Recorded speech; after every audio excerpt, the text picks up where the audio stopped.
Мен Тиспаева Мадина Айдарқызы, Ыбырай Алтынсарин атындағы Рудный әлеуметтік-гуманитарлық колледжінің бастауыш білім беру мамандығының 4-ші курс студенті. Бұл бейнесабақта біз қауіпсіздік ережесін өтетін боламыз. Алдымен кез келген жұмысты бастамас бұрын құрал-саймандарды түгендеп, мұқият тексеру керек. Жұмыс барысында әр нәрсеге алаңдаушы болма және басқаға кедергі жасама. Ал енді барлығымыз мына суретке назар аударамыз.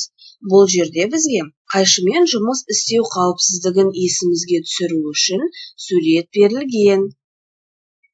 Суретке барлығымыз мұқият қарап, есімізге түсіреміз.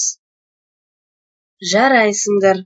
Қайшымен ойнауға болмайды. Қайшының ұшын өзіңнен бұрып, оң жаққа қою керек. Қайшыны ұсынғанда, ұшын өзіне, сабын кісіге қаратып беру қажет.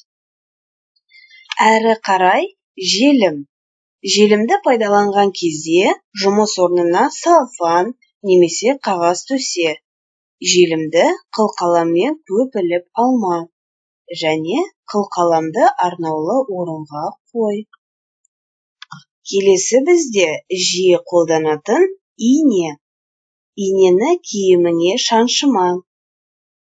Міндетті түрде инені арнаулы орында сақта. Инені түйрегішті қолданғаннан кейін инешекке қада. Инені қолданған кезде саусақты инемен немесе түйрегішпен шаншып алмау үшін оймақ кию қажет. Және де жұмыс соңында инешектегі ине мен түйрегішті санау. Жұмыс басталғанда неше ине болса, жұмыс соңында да сонша болуы тиіс.